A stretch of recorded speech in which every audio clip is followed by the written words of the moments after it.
You know, in the world of startups, there's this one question that seems to fuel pretty much everything. It's like a constant hum in the background of every late night session and every high stakes meeting. But what if that whole mindset, well, what if it's leading everyone in the wrong direction?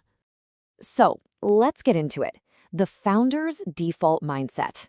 If you've been anywhere near a startup, you know exactly what I'm talking about.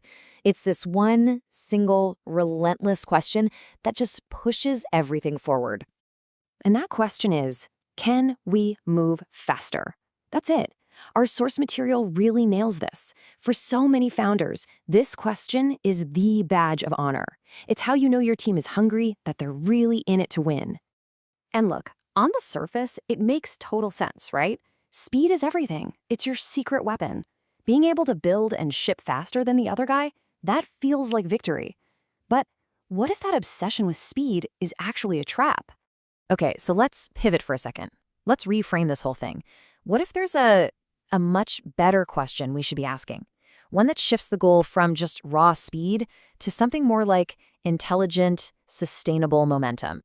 And yeah, I know saying that question is wrong is a pretty bold claim. I mean, it's basically the anthem of startup culture, but it's meant to make you stop and think. Because if can we move faster isn't the right question, then what is? This is the absolute core of it all.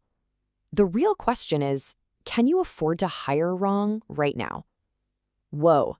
See how that just changes everything? It's not about flooring the gas pedal anymore. It's about actually grabbing the steering wheel. It's about realizing just how devastating one single wrong turn can be, especially when that wrong turn is bringing the wrong person onto your team. So let's break this down. It's a huge shift in perspective. The old question, it's all about speed of execution. How fast can we get this thing done? But the real question, the better question, focuses on the cost of error. What's the damage if we mess this up? One is all about chasing progress. The other, it's about protecting it.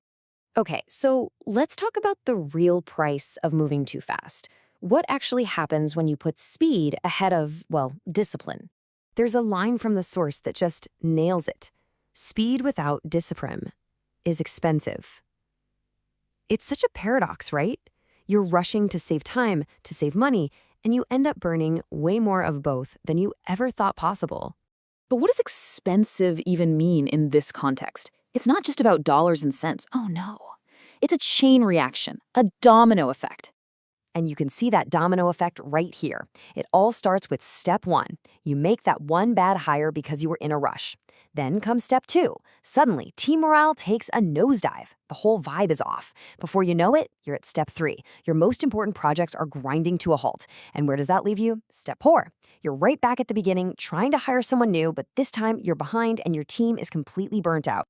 And the hidden costs, oh, they are brutal. Of course, there's the financial drain. Salaries, severance, new recruitment fees, the whole deal. But then you've got lost momentum. All that forward progress, just gone. And the cultural damage, that can poison a team for years. But the worst part?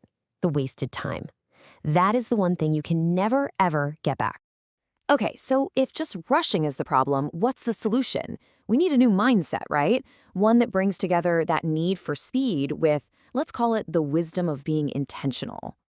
And let's be super clear here. This is not about moving slowly. Nobody's saying you should trade in your rocket ship for a snail. The whole point is to just be smarter about how you hit the gas. And that brings us to the big idea, the discipline of velocity. What is it?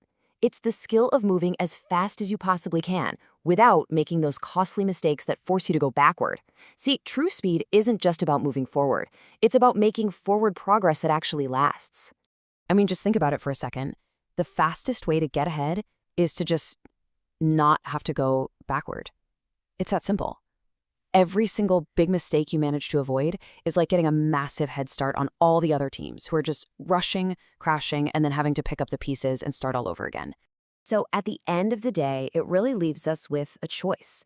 The next time you're in that meeting and you feel that pressure building to just move faster, what question are you going to ask? Are you going to stick with the old mantra?